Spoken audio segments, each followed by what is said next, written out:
Monsieur Gontard, pour explication de vote.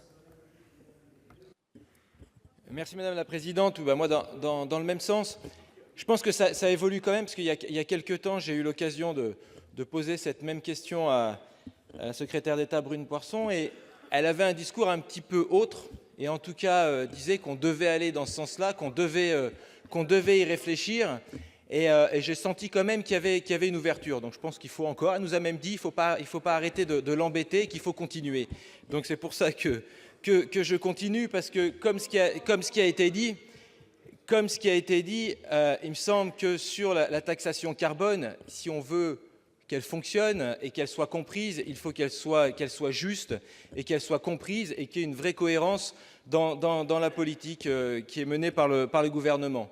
Et là, on voit bien que c'est un peu difficile, et vous l'avez d'ailleurs dit, Madame la Ministre, que c'était compliqué pour Air France, qu'on pouvait pas taxer à l'intérieur du pays. Mais je pense que c'est aussi compliqué pour chacun des habitants qui sont taxés, qui doivent prendre leur voiture et qui n'ont pas d'autre solution. Donc je pense qu'on ne peut pas avoir deux poids, deux mesures, et que c'est très difficile à expliquer le fait que la taxation du kérosène soit exonérée. Donc je pense qu'on peut le faire.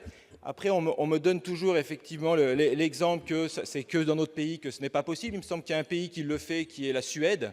Donc je pense qu'on pourrait regarder là, et c'est tout à fait possible. Donc il me semble qu'il faut juste un petit peu de cohérence. On est quand même sur le transport qui est le plus polluant. Je crois qu'à chaque fois qu'on prend l'avion, c'est comme si on était tout seul dans un petit camion.